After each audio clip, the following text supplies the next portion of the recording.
काय काय माणसं इतकी दुर्दैवी असतात महाराज, मरून जातात पण देवाचं नाव घेत नाही, मरून जातात.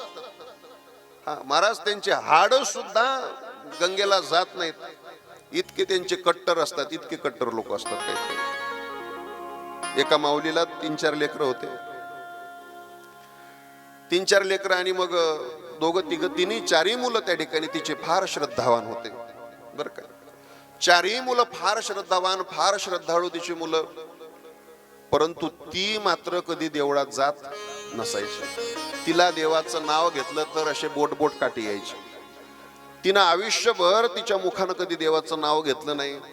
तिला सगळे म्हणायचे ग देवाचं नाव घे, हा त्याच्या वाचून काय अडलंय माझं म्हणायचे, देवाचं नाव कधी घ्यायचं नाही. मात्र मुलं फार त्या ठिकाणी सात्विक होते, भगवंताचं भजन करणारे होते, कथा कीर्तन श्रवण करणारे होते. ते मुलं कथामध्ये जायचे, कीर्तनामध्ये जायचे. आयुष्यात आपलं सार्थकता भगवंताच्या नामाने आहे असे कथेमध्ये कीर्तनामध्ये ऐकायचे, आणि त्यांना असं वाटायचं आपल्या आईनं देवाचं नाव घेतलं पाहिजे. म्हणून ते आईला म्हणायचे, आई अगं तू देवाचं नाव घे ना. ते म्हणायचं त्याच्या वाचून काय अडलंय माझं. नाव घेत नसायची महाराज ती. तिला गेला लखवा. कोणाला? जी नाव घेत नव्हती ना. हो, जे देवाचं नाव घेत नाही ना ते शेवटी तोंड वाकडं झाल्याशिवाय. म्हणून देवाचं नाव घेत चला. नेमकं तिला लखवा झाला. डॉक्टरकडे नेलं, दवाखान्यात नेल्यानंतर महाराज डॉक्टरांनी सांगितलं काय नाही म्हणे, हे मुका लखवा आहे म्हणे, 4-5 दिवस आहे म्हणे. 4-5 दिवस आहे म्हणे, हे काही जास्त दिवस जगायची नाही म्हणे. काय तुम्हाला काय सेवा करायची 4 दिवसामध्ये करून घ्या म्हणे. आता त्या पोरांना असं वाटायचं आता अंतिम काळ आला हिचा, किमान अंतिम काळामध्ये तरी हिच्या मुखात नाव आलं पाहिजे, अंतिम मुखात तिच्या नाव आलं पाहिजे नाव. पण ते काय महाराज नाही. घरी आणलं तिला, आणि त्या पोरांना वाटायचं तिला आपण देवाचं दर्शन करायला नाही, म्हणून तसेच चौघांनी बाजू उचलून भगवान रामप्रभूच्या मंदिरापुढे आणली महाराज. आणि तिला म्हणायची आई हे कोणाचं मंदिर आहे. पोरांना वाटायचं ही म्हणत ही रामप्रभूचं मंदिर आहे. मरता मरता ह्या निमित्तानं का होईना पण रामप्रभूचं मंदिर आहे, राम शब्द तिच्या तोंडातून निघल. पण ती रामप्रभूचं मंदिर नव्हती म्हणत, ती म्हणायची ती आपल्या बाब्याच्या पोराचं नाव नाही का त्याचं मंदिर आहे, पण रामाचं मंदिर आहे असं ती म्हणत नव्हती. शेवटी महाराज ती गेली, मेलीन. मेल्यानंतर महाराज तिचे ते राग झाले, ते हस्ती असतात ना, त्या मुलांना वाटलं कमीत कमी आपल्या आईनं आयुष्यभर त्या ठिकाणी नाव नाही घेतलं, कमीत कमी तिच्या अस्थी तरी गंगेला गेल्या पाहिजे, तिच्या अस्थी तरी गंगेला गेल्या पाहिजे. म्हणून महाराज एका डब्यामध्ये अस्थी भरल्या, आणि एका डब्यात अस्थी भरल्यानंतर जो त्या ठिकाणी लहान मुलगा होता, तो लहान मुलगा त्या ठिकाणी त्या मोठ्या भावाने सांगितलं बाळा तू एक काम कर म्हणे, आपल्या आईच्या अस्थी घेऊन जा म्हणे आता गंगेला, आणि तिथं गंगेला अस्थी शिरवून त्या ठिकाणी तू ये म्हणे. त्यांनी सांगितलं ठीक आहे म्हणे. महाराज त्यांनी ते डबा घेतला, बॅगेमध्ये ठेवला, जुना काळ होता, तो आपला चालला पायदळ पायदळ पायदळ पायदळ.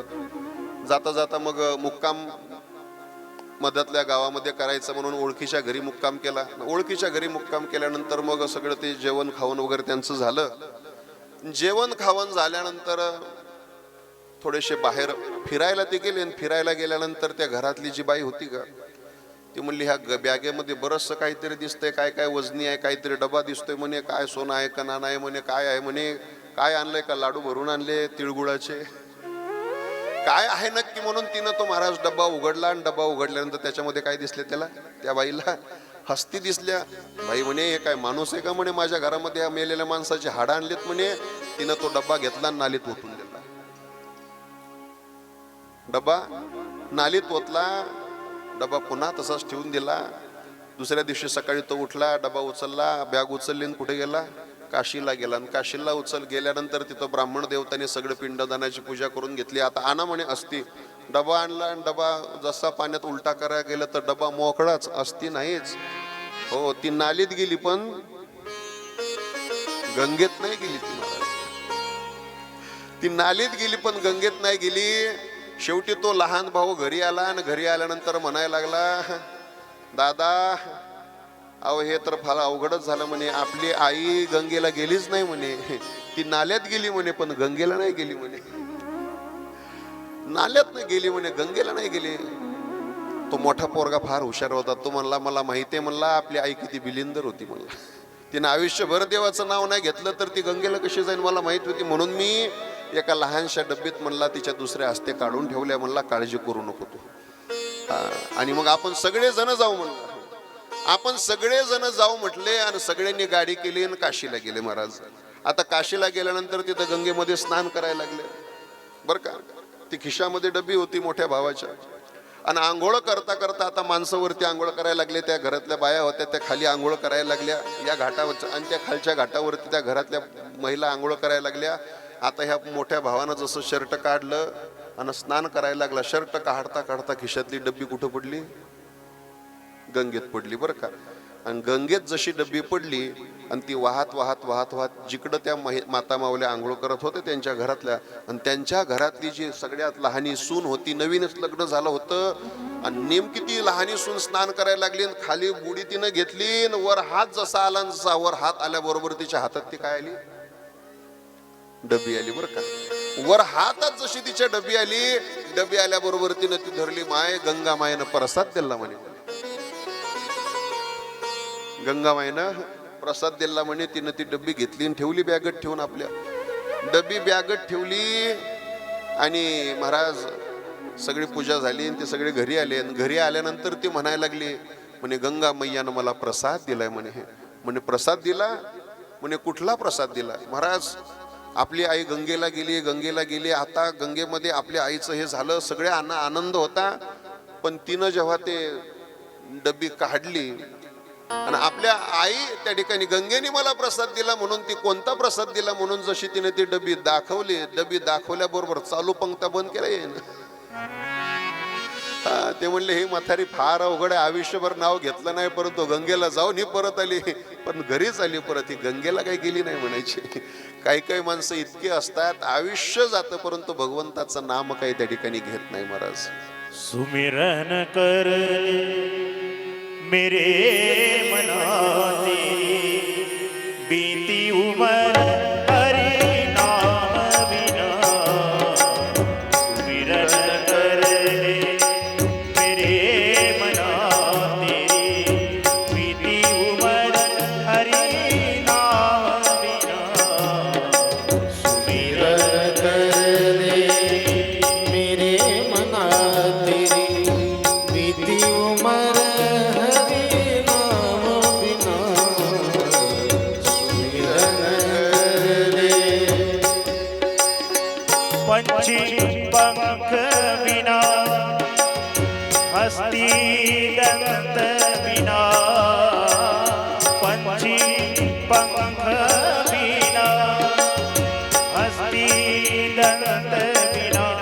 नारी पुरुष बिना. जैसे पुत्र पिता बिन विहीना. जैसे पुत्र पिता विहीना. वैसे पुरुष हरि नाम बिना. सुमिरन कर मेरे मना तेरी बीती उमर हरि नाम बिना. सुमिरन कर